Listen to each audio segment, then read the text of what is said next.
మీకు ఐఐటికి వెళ్ళాలనే డ్రీమ్ ఉండి జేఈ అడ్వాన్స్ లెవెల్ క్వశ్చన్స్ని ట్యాకిల్ చేసే పొటెన్షియల్ ఉంటే ముందు నుండే జేఈ అడ్వాన్స్కి ప్రిపేర్ అవ్వాల్సిన అవసరం ఎంతైనా ఉంది.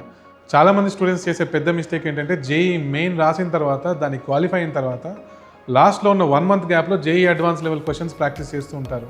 దానివల్ల మీకు పెద్దగా ప్రయోజనం ఉండకపోవచ్చు.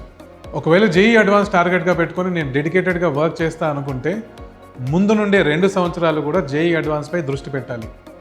తత్వ అకాడమీలో 3-4 months తర్వాత జేఈ అడ్వాన్స్ లెవెల్ పొటెన్షియల్ ఉన్న స్టూడెంట్స్ని ఐడెంటిఫై చేసి వాళ్ళకి ఎక్స్క్లూజివ్గా జేఈ అడ్వాన్స్ ప్రోగ్రామ్ రన్ చేస్తాము. ఈ ప్రోగ్రాంలో జేఈ మెయిన్కి ఎంత ఇంపార్టెన్స్ ఉంటుందో జేఈ అడ్వాన్స్ కూడా ఈక్వల్ ఇంపార్టెన్స్ ఉంటుంది. జేఈ మెయిన్ ఒక 4 exams కండక్ట్ చేస్తే మంత్లీ 2 exams జేఈ అడ్వాన్స్డ్ ఉంటుంది ఎవ్రీ fortnight. ఇలా వాళ్ళు ముందు నుండే 2 సంవత్సరాలు కూడా అడ్వాన్స్ ప్రిపేర్ అవ్వడం వల్ల జేఈ అడ్వాన్స్ లెవెల్ క్వశ్చన్స్ చూసినప్పుడు వాళ్ళు భయపడకుండా దాన్ని సాల్వ్ చేయడానికి ముందుకెళ్తూ ఉంటారు.